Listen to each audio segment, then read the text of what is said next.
नमस्कार दोस्तों, आप सभी का स्वागत है अपने चैनल दीपू क्लासेस में। और जैसे कि आज तारीख है 7 जून, तो कल जैसे कि संडे था तो कल का हमने आपको करंट अफेयर नहीं दिया था। तो आज की क्लास में मतलब 7 जून की क्लास में आपको 6 जून का और आज का दोनों का करंट अफेयर मिल जाएगा।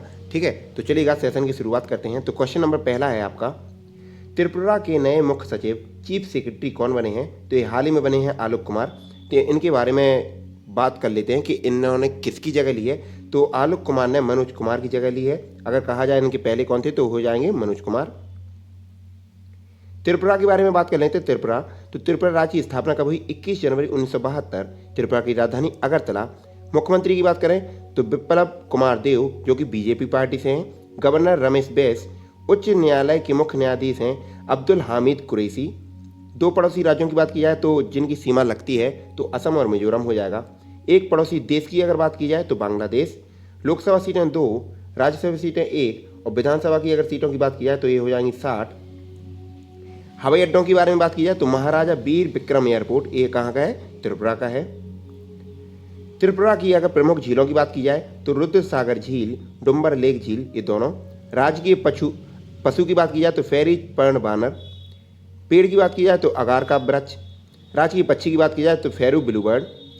कौन सा भारतीय राज्य 3 ओर से बांग्लादेश से सीमाओं से घिरा हुआ है? बहुत इंपॉर्टेंट क्वेश्चन, बार बार आया हुआ। ये हो जाएगा त्रिपुरा। नाम भी याद रखिए, त्रिपुरा मतलब 3 तरफ से घिरा हुआ। कर्क रेखा जो कि भारत के 8 राज्यों से होकर निकलती है, त्रिपुरा से भी होकर निकलती है। और अगर टोटल राज्य पूछे जाएं कि कितने राज्यों से होकर निकलती है तो पश्चिम से पूर्व की ओर, अगर पश्चिम से आप पूर्व की ओर चलेंगे तो टोटल हो जाएंगे गुजरात, राजस्थान, मध्य प्रदेश, छत्तीसगढ़, झारखंड, पश्चिम बंगाल, त्रिपुरा और मिजोरम। इसलिए याद रखिएगा। अगले क्वेश्चन पर चलते हैं। तो नफ्ताली बेनेट किस देश के नए प्रधानमंत्री बने हैं? तो ये इजराइल के बने हैं। बात कर लेते हैं तो किसकी जगह लेंगे? तो नफ्ताली बेनेट बेंजामिन नेतन्याहू की जगह लेंगे। इजराइल के बारे में थोड़ी बहुत चर्चा कर लेते हैं। इजराइल एशिया महाद्वीप में स्थित है। राजधानी जेरूसलीम। करेंसी इजरायली सेलेक। प्रधानमंत्री नफ्ताली बेनेट। राष्ट्रपति इसाक हर्जोग, ये भी इंपॉर्टेंट है, अभी करंट का ही है। इजराइल की संसद का नाम नेसेट। सबसे लंबी नदी जॉर्डन नदी। सबसे लंबी पर्वत श्रृंखला की बात की जाए तो माउंटेन हेरमन। सर्वाधिक यहूदी किस देश में रहते हैं? तो इजराइल, ये भी इंपॉर्टेंट फैक्ट हो जाएगा, इसको याद रखिएगा। बढ़ते हैं अगले क्वेश्चन पर। क्वेश्चन नंबर 3, कहाँ की सरकार ने डिजिटल शिक्षा को बढ़ावा देने के लिए यूनटैब योजना, यूनटैब स्कीम शुरू की है? तो याद रखिएगा, ये हमारे लद्दाख में की गई है। लद्दाख के उपराज्यपाल आर के महतो ने छात्रों के लिए यूनटैब योजना लॉन्च की है। उद्देश्य क्या है? इस योजना के तहत लेह और कारगिल में 9वीं से 12वीं मतलब क्लास कहा जाए 9th से 12th के बच्चों के लिए टैबलेट बांटने जाएंगे और इन्हीं टैबलेटों का नाम क्या है? यूनटैब। ठीक है। और इस योजना की शिक्षा प्रणाली में दीर्घकालीन प्रौद्योगिकी संचार के प्रयास के रूप में शुरू किया गया है, डिजिटलाइजेशन के रूप में। लद्दाख के बारे में बात करते हैं तो लद्दाख भारत का केंद्र शासित प्रदेश है। अगर कहा जाए टोटल राज्य तो टोटल राज्य कितने हो गए हैं आपको कमेंट बॉक्स में बताना है, और केंद्र शासित प्रदेश कितने हो गए हैं ये भी आपको कमेंट बॉक्स में बताना है। पहले थे 19, अब 29 थे, अब हो गए हैं 28। और केंद्र शासित पहले कितने थे? 7, और अब कितने हो गए हैं? 9। लद्दाख की स्थापना 11 अक्टूबर 2019 में हुई। राजधानी लेह और कारगिल। अब दो आप सोचेंगे कैसे, तो एक होती है शीतकालीन, एक होती है ग्रीष्मकालीन। लद्दाख के उपराज्यपाल राधाकृष्ण माथुर हैं। लद्दाख के उच्च न्यायालय के मुख्य न्यायाधीश का नाम पंकज मित्तल। प्रमुख झीलें पोगोंग झील। लद्दाख हवाई अड्डे कुशोक बकुला रुपेज एयरपोर्ट। क्षेत्रफल की दृष्टि से सबसे बड़ा केंद्र शासित प्रदेश कौन सा है? ये इंपॉर्टेंट हो जाता है, कौन सा हो जाएगा? लद्दाख। पाक अधिकृत कश्मीर जिसे पीओके के नाम से जानते हैं, तो ये कहां पे है? लद्दाख। चलते हैं अगले क्वेश्चन पर। विश्व पर्यावरण दिवस जो कि कल था, कब मनाया जाता है? तो 5 जून को मनाया जाता है। किस लिए मनाया जाता है ये देखिएगा इसके उद्देश्य में। तो देखिएगा, उद्देश्य है विश्व पर्यावरण दिवस मनाने का मुख्य उद्देश्य दुनिया भर में लोगों के बीच पर्यावरण प्रदूषण, जलवायु परिवर्तन, ग्रीन हाउस के प्रभाव, global warming, black hole effect आदि मुद्दों तथा इनसे होने वाली विभिन्न समस्याओं के प्रति सामान्य लोगों में जागरूकता पैदा करना या उनको जागरूक कराना, पर्यावरण की रक्षा के लिए उन्हें प्रेरित करना। इस बार की अगर थीम की बात की जाए तो बहुत इंपॉर्टेंट हो जाएगी, पारिस्थितिकी तंत्र की बहाली, इकोसिस्टम रिस्टोरेशन। ठीक है, ये भी याद रखिएगा। अगर बात करते हैं दिवस की, तो मई महीने के 10वें दिवस यहाँ पे डिस्कस कर लेते हैं। अंतर्राष्ट्रीय वृद्ध दिवस 6 मई, ये बार बार रिपीट हुए हैं। थीम है you are beautiful handsome just the way you are, no need to worry about that. Rabindranath Tagore जयंती 7 मई, विश्व थैलेसीमिया दिवस 8 मई, विश्व रेड क्रॉस डे 8 मई, विश्व प्रवासी पक्षी दिवस 8 मई, राष्ट्रीय प्रौद्योगिकी दिवस 11 मई, अंतरराष्ट्रीय आर्गानिया दिवस ये हो जाएगा आपका 10 मई, अंतर्राष्ट्रीय मातृ दिवस 9 मई, अंतर्राष्ट्रीय नर्स दिवस 12 मई। ये सब हमने आपको पहले भी डिस्कस करवा दिए हैं, तो अगर पहले सेशन ना देखे हो तो वो भी देख लेना। बार बार इसीलिए रिपीट करवाए जाते हैं ताकि आप लोग सही से उन्हें याद कर सकें। अंतर्राष्ट्रीय परिवार दिवस 15 मई, थीम है फैमिलीज एंड न्यू टेक्नोलॉजीज। अगला क्वेश्चन, किस देश की अंतरिक्ष एजेंसी ने फैगुआन 4B फैगुआन 4B नामक उपग्रह को लॉन्च किया है? तो ये चीन ने किया है। बात करते हैं इस उपग्रह की, तो ऐसे पिंड जो गुरुत्वाकर्षण बल के प्रभाव में ग्रह के चारों तरफ चक्कर लगाते हैं या परिक्रमा करते हैं, उनको क्या कहते हैं? उपग्रह। तो सबसे बड़ा अगर तारे की बात की जाए तो सूर्य हो जाएगा। सूर्य के चारों तरफ परिक्रमा करने वाले पिंडों को कहते हैं ग्रह, और ग्रह के चारों ओर परिक्रमा करने वाले क्या कहलाते हैं? उपग्रह। ठीक है, तो याद रखिएगा। प्राकृतिक उपग्रह और कृत्रिम उपग्रह, दो प्रकार के उपग्रह होते हैं। प्राकृतिक, अगर जैसे मान लो चंद्रमा की बात की जाए तो चंद्रमा एक प्राकृतिक उपग्रह है। डीमोस, पेगोस ये भी हमारे प्राकृतिक उपग्रह हैं। कृत्रिम उपग्रह क्या होते हैं? जिन्हें मानव द्वारा अंतरिक्ष में छोड़ा जाए, वो सब कृत्रिम उपग्रह होते हैं। चीन की स्पेस एजेंसी CNSA, तो बहुत बार यही आया गया है कि चीन की स्पेस एजेंसी का नाम, तो CNSA ने नई पीढ़ी के मौसम संबंधी उपग्रह फैगुआन 4B, तो कहा जाए किस लिए? ये मौसम संबंधी है, को सफलतापूर्वक लॉन्च किया है। इस उपग्रह का उपयोग मौसम विश्लेषण, पर्यावरण और आपदा निगरानी के क्षेत्रों के लिए किया जाएगा, इसलिए इंपॉर्टेंट है, याद रखिएगा। और इस सैटेलाइट को लॉन्च मार्च 3B रॉकेट से सिचुआन प्रांत के जीचांग सैटेलाइट लॉन्च सेंटर से लॉन्च किया गया। जैसे हमारे यहाँ पे इसरो है, ठीक है, तो वहाँ से भाभा है, एटॉमिक रिसर्च सेंटर, इन सब से चीज़ें की जाती हैं, ऐसे ही वहाँ का है, तो इसको भी याद रखिएगा। टॉप 5 देशों की स्पेस एजेंसियों की अगर बात की जाए तो वियतनाम की क्या है? Vietnam national space centre BNSC। America की क्या है? नासा, ये तो पता ही होगा। भारत की इसरो, आपको इसका फुल फॉर्म कमेंट बॉक्स में बताना है इन दोनों का। रूस की स्पेस एजेंसी का नाम है रोसकॉस्मोस। जापान की स्पेस एजेंसी JAXA, JAXA, तो याद रखिएगा। चलते हैं अगले क्वेश्चन पर। संजीव कोहली को किस देश के भारतीय राजदूत के रूप में नियुक्त किया गया है? तो ये सर्बिया के बनेंगे राजदूत। किसकी जगह लेंगे या वर्तमान में क्या है? तो संजीव कोहली वर्तमान में तंजानिया के भारत के उच्चायुक्त हैं। कहाँ के? तंजानिया के। सर्बिया के बारे में बात कर लेते हैं। सर्बिया यूरोप महाद्वीप में स्थित है। कहाँ पे? यूरोप महाद्वीप में। सर्बिया की राजधानी बेलग्रेड। सर्बिया की करेंसी सर्बियाई दीनार। प्रधानमंत्री एना बारबेक और राष्ट्रपति हैं अलेक्जेंडर बुसिक, याद रखिएगा। चलते हैं अगले क्वेश्चन पर। संयुक्त राष्ट्र रूसी भाषा दिवस कब मनाया गया? तो 6 जून, यानी कि आज।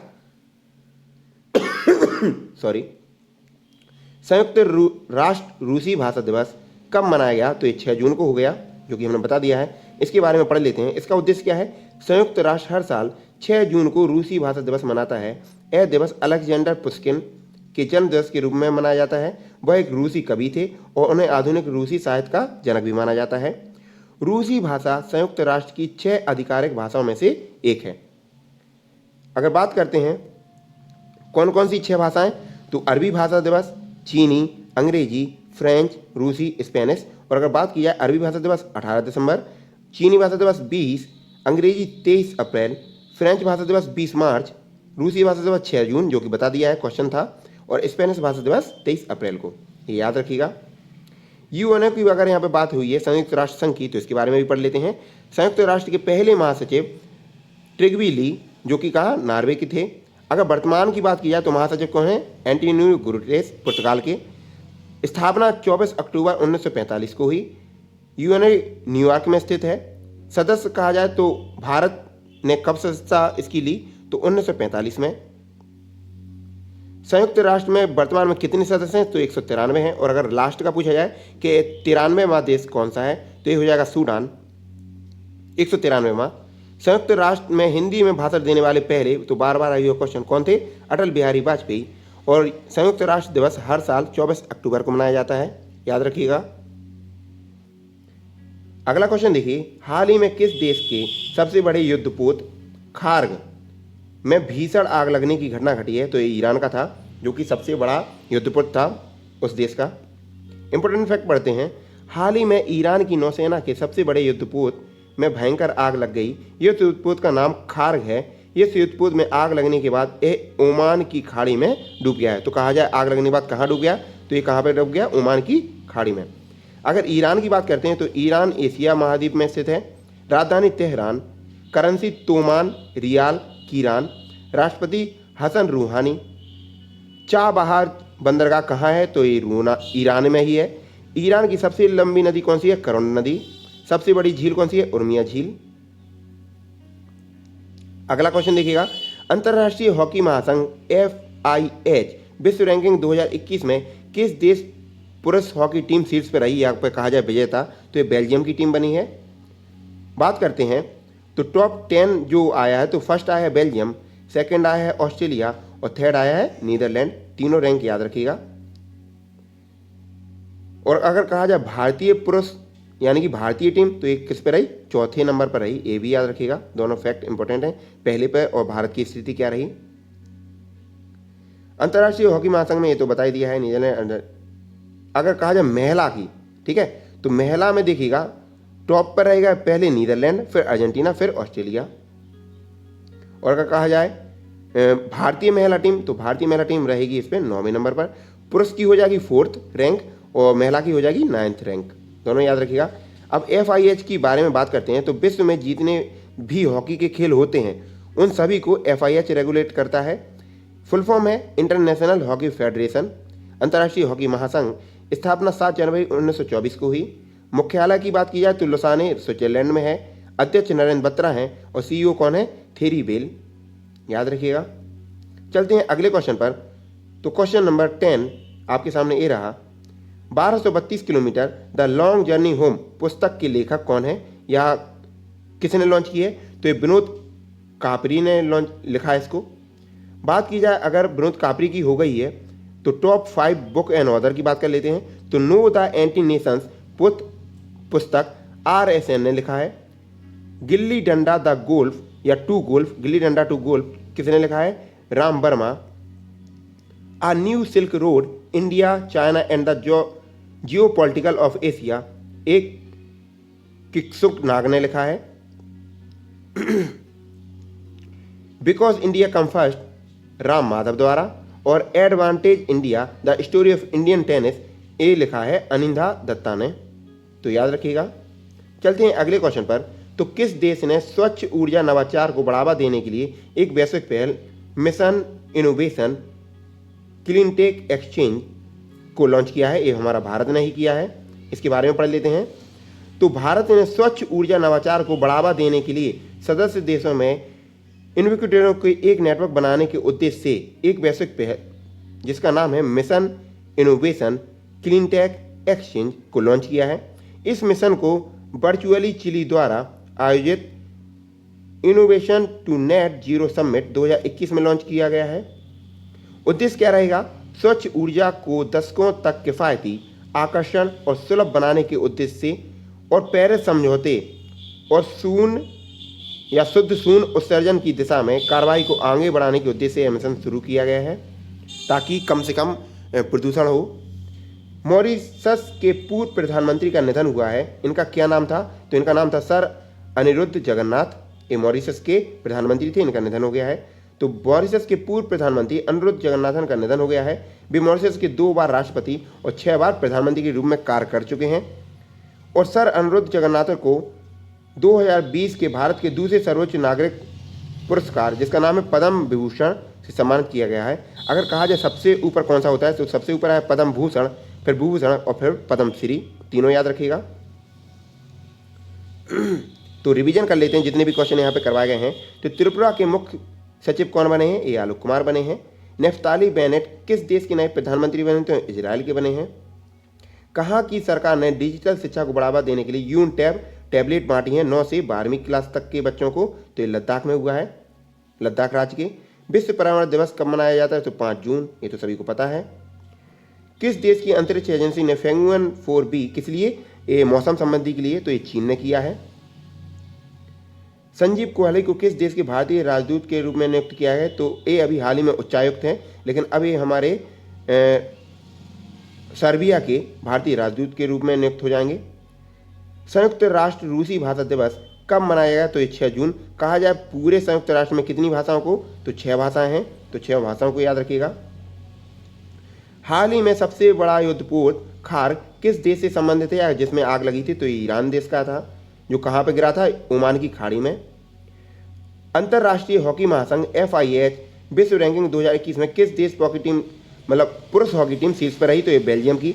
अगर कहा जाए भारत की स्थिति, तो भारत की रही है पुरुष की 4th रैंक और महिला की बात की जाए तो 9th रैंक, दोनों याद रखिएगा। 1232 kilometre the long journey home पुस्तक किसने लिखी है? तो विनोद कापरी ने लिखी है। किस देश ने स्वच्छ ऊर्जा नवाचार को बढ़ावा देने के लिए वैश्विक पहल mission innovation clean tech exchange, ये भारत ने किया है। मॉरिशस के पूर्व प्रधानमंत्री का निधन हुआ है, इनका नाम क्या था? सर अनुरुद्ध जगन्नाथ। तो ये था हमारा आज का, और कल का जो निकल गया उसका करंट अफेयर। अगर आपको चीज़ें स्पष्ट हुई हो तो प्लीज़ चैनल को लाइक करें, सब्सक्राइब करें, दोस्तों में जरूर शेयर करें, और ऐसे ही हंसते रहिएगा, पढ़ते रहिए, मुस्कुराते रहिए। बाय बाय, टेक केयर, जय हिंद। मिलते हैं अगले सेशन में, तब तक के लिए धन्यवाद।